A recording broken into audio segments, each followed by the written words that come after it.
things are looming issues for many countries across the continent, and Nigeria's vice president has proposed a solution.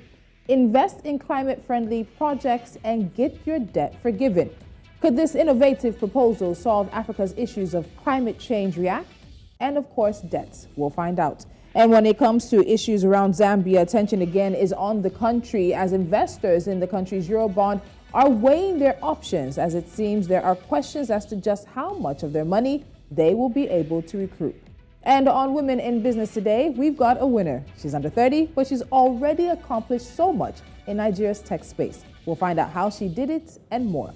This is Business Edge. I'm Tolulope Adeleru-Balogun. We start with African business headlines.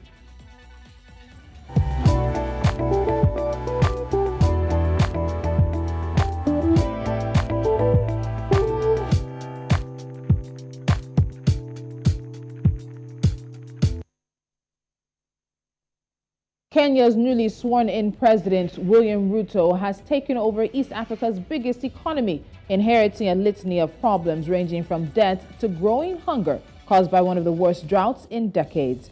According to the International Monetary Fund, Kenya's debt has increased more than fourfold to 8.58 trillion shillings, or around $71 billion under Ruto's predecessor, Uhuru Kenyatta, who invested heavily in new rail links and other infrastructure. The surge in liabilities has left the country at high risk of debt distress. Tanzania's meat exports rose by 57% in August 2022 to hit $3.048 million, attributed to a rise in demand of meat in foreign countries. Data from the Tanzania Meat Board shows that August earnings were a massive leap from exports worth $1.9 million in July 2022.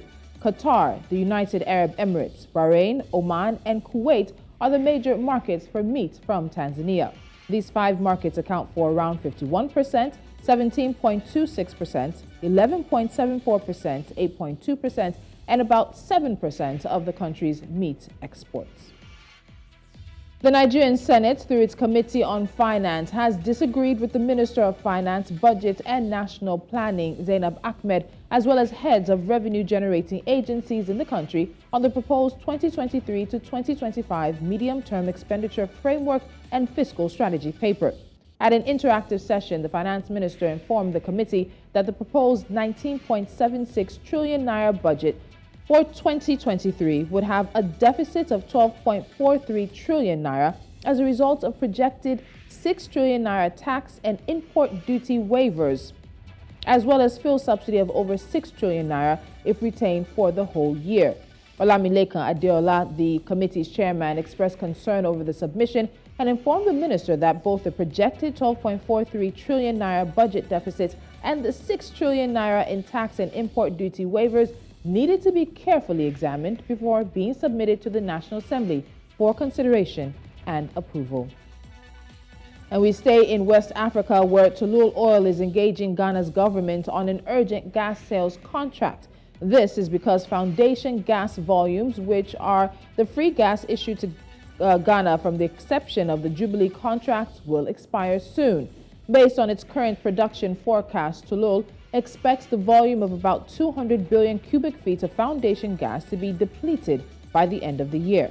But the oil and gas giant hopes that it can reach an agreement with Ghana to ensure there is no corruption in the supply of gas. And that's it on the headlines at this time. Our first conversation is coming up. Nigeria's vice president with what has been described as an innovative and welcome proposal on debt and climate change. Stay with us.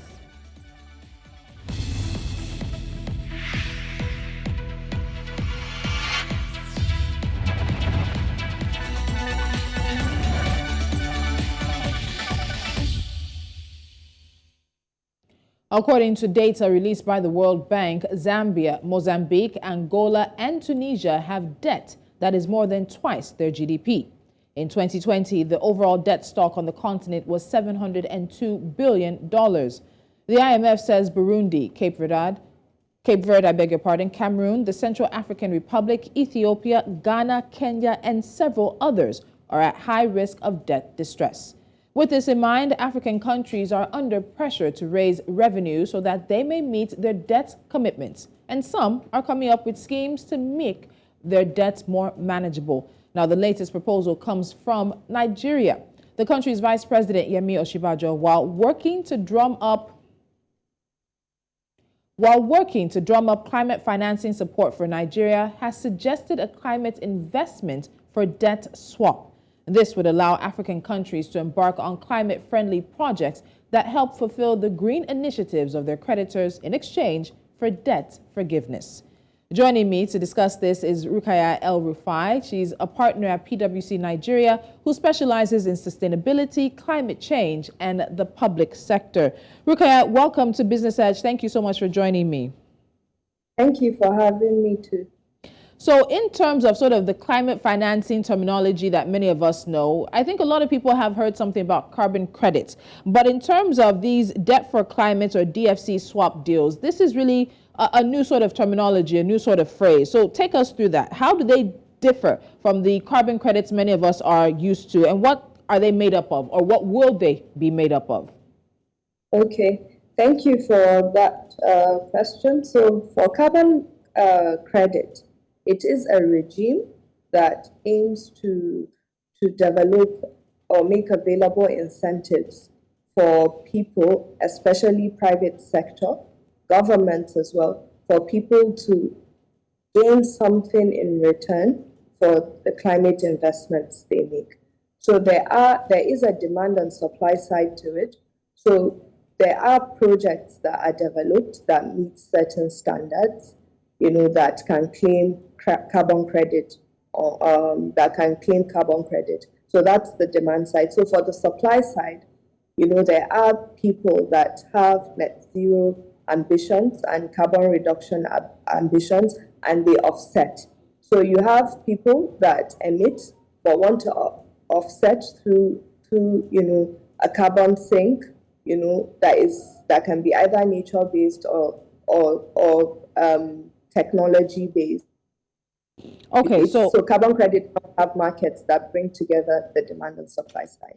Okay, so for market. Carbon, yes. Go ahead. So for debt for climate, it's an innovative instrument or mechanism that aims to kill two birds with one stone. Like you rightly presented, many countries are in debt distress, whereas poor countries have huge financing gap for us to effectively meet our climate goals. So what the debt for climate puts out is to get debt relief in exchange for investing in climate programs, especially through the nationally determined contributions, which are all aligned to the common goal, which is under the Paris Agreement. Okay, so let's look at this in terms of the potential, the true potential, because the DFCs would require that sovereign debtors and international creditors forgive all, probably not likely, or at least a portion of external debts, which is often running into the billions of dollars for many countries across the continent, including Nigeria.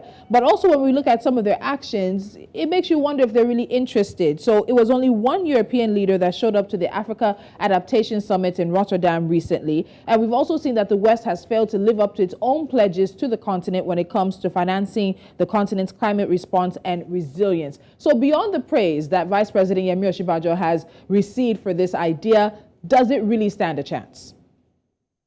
I honestly think it does. I think what Africa needs to do is have clearly articulated plans that has a business case for the global climate agenda. And what I see is African countries going with this sense of entitlement. When you look at the successful case we have on the continent, which is South Africa, the financing they got at COP26.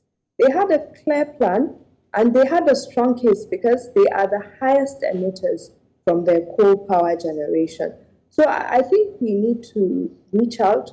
We need to have compelling business cases that makes a case for the global climate agenda. And what we need to understand is, even the West is being hit, by the global economic crisis, there's the war in Ukraine. So they also have, a lot of things. So how does Africa, present itself in a way that plugs into, the global, agenda for the economic agenda, the energy transition agenda, and also, the climate agenda? I honestly think, we need to take this seriously, and we need to have our plans. We need to go with best practice to have science-based, plans, and we also need to have robust governance, that shows that that money would be judiciously used and it's tied to results. Yeah. I think with this, we would earn, their listening ear. And if you look at the vice president, there was the energy transition plan that was clear. It had, clearly identified areas. It's science-based. It had the estimates, and you can see he's able to have the dialogue, and even present this idea forward. So you said that you believe if there is governance with it, there are clearly defined goals, there's a plan to it, it can be something that scales through. So who needs to be on the other side of the table? Just a few. We know that Africa's creditors are many, but who would need to sign on and agree to the DFCs for them to be able to take place? Okay, a very interesting question, and I will use Nigeria as an example. If you look at our creditor profile, we have, the international development institutions, the likes of World Bank, IMF, Africa Development Bank Group. We have bilateral loans with the likes of China, Japan, Germany, France, India. And then you have the commercial loans. You have the Eurobond creditors, and you have diaspora bonds. And then you have promissory notes that are out there, which is largely, domestic. So the thing is, if you look at the bilateral, and interestingly, World Bank and China account to up to 11.46 billion.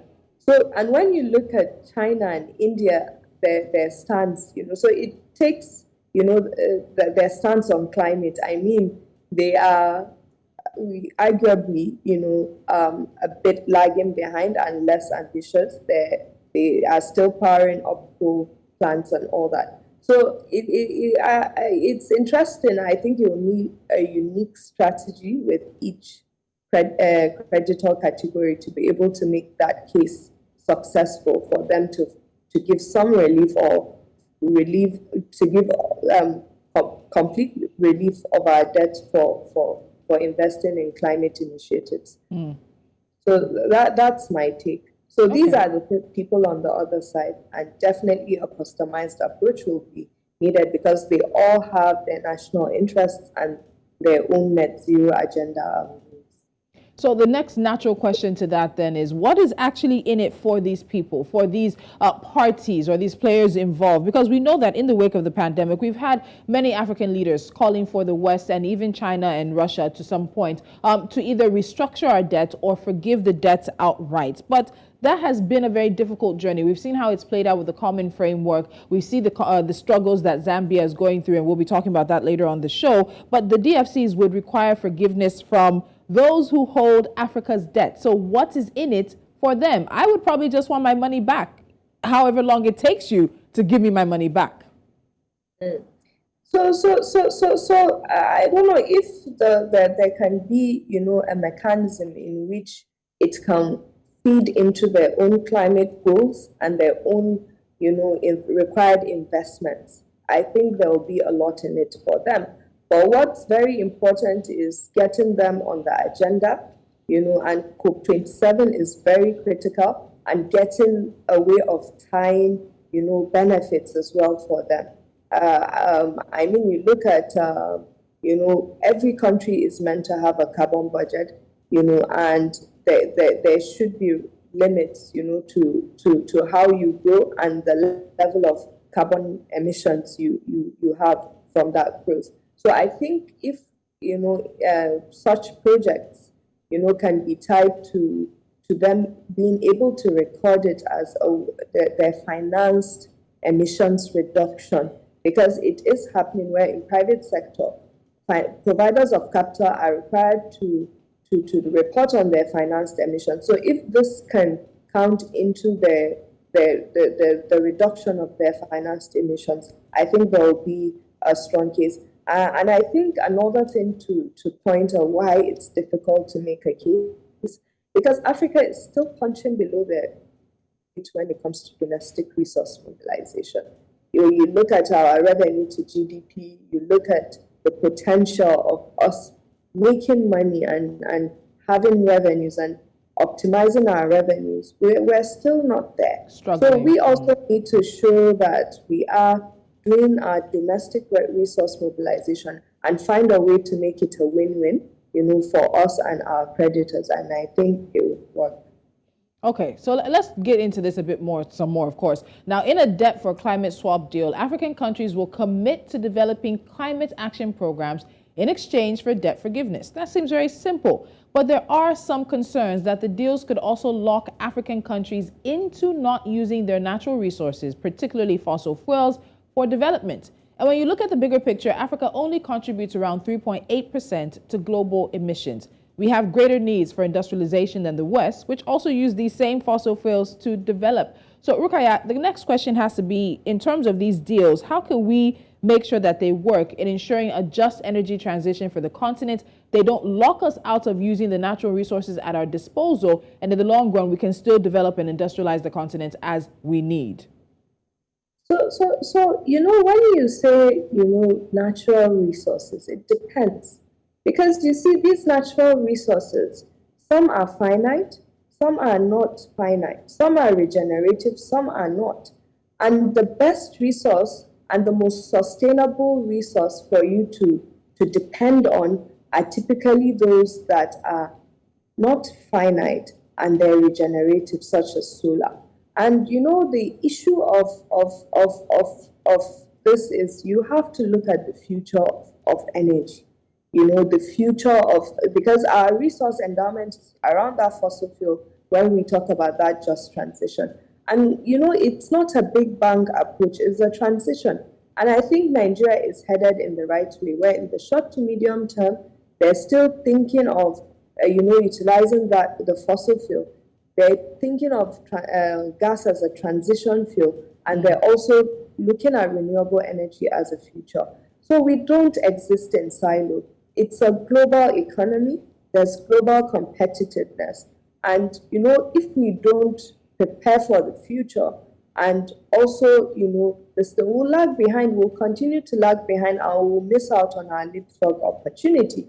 So in terms of renewable energy, we're also well endowed in hydro, we're well endowed in solar. So and these are the kind of things that typically I anticipate the climate, the debt for climate would look at. Also, you can make hydrogen from gas. So I think it's a question of us looking at our ideal energy mix and making sure that feeds into how we negotiate. Because I've also observed that we typically don't take transaction advisors, even when we're taking these loans, and all that. And we normally have that missed opportunity to negotiate, what our interest is. So diplomacy comes in here, and creating that incentives and a win-win scenario, that, like I said, but, we're seeing how, energy is used as a weapon, in Ukraine. So it's in our interest to even look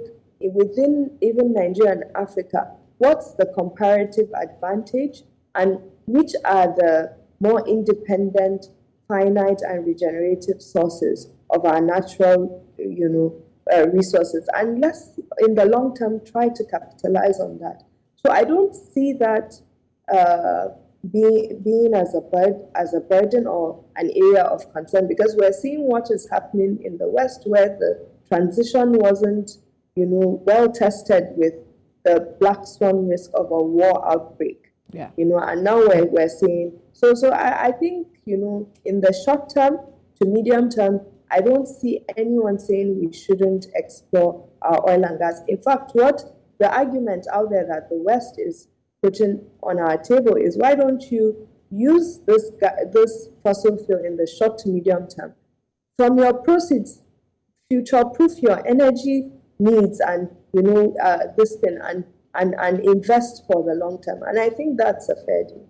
All right, Rukaiya, we'll leave it at that for now. This is still in the early stages. The Vice President has been applauded for this initiative and this proposal, and it seems like there are some interesting players interested in it, but we'll see if anybody actually picks up the pen and signs on the dotted line. So, of course, it's something we'll continue to watch out for. Rukaiya El-Rufai, thank you so much for joining me today. Thank you for having me as well, and have a great day. You too.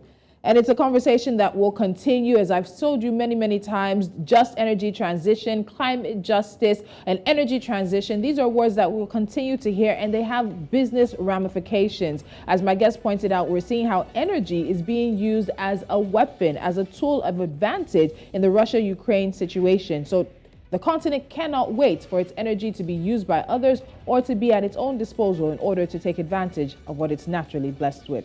You're watching Business Edge. We head into the international scene to look at the latest business news from there. And then we go to Zambia. It seems that some of the Eurobond investors in Zambia's debt may not be taking back as much as they anticipated. Do stick around.